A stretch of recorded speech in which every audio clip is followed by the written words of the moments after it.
was looking at the role of ritual in the representations of various events in ancient, actually in Virgil's Aeneid, and I was struck by the importance of women in these religious and ritual scenes, and from that I started looking at other authors and other texts where women seem to be playing a very important role, not just within the religious environment or action that occurs in a specific episode, but in the work as a whole. It seems to be a place where authors are explore the role of women in its various facets and the power of women, the power that women can exercise.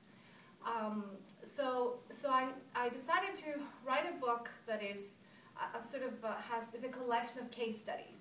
See how this topic is treated by different authors. I try to be as comprehensive as possible, but of course you can't be exhaustive.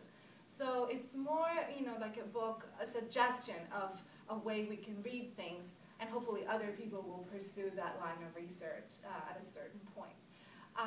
What excited me about it is that religion and ritual and the women's place in it made for women very interesting characters. Made them very interesting characters.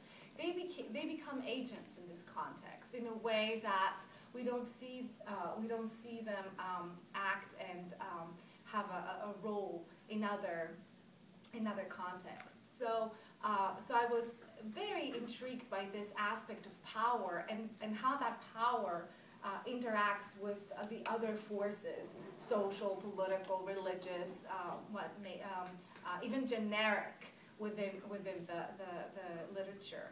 And so it was very interesting to see that actually religion is a locus of power for ancient women, and that it's also explored to do a lot of important ideological work in the ancient texts.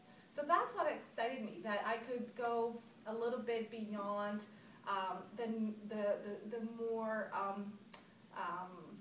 traditional way of looking at women's roles in ancient texts as a vehicle for oppression, and rather to look at the ways in which women have found ways to exert power, and also you see, because of all our authors are men, you see that men actually recognize that and play upon that to make their own statement about power and ideology. So that's what excited me about that topic.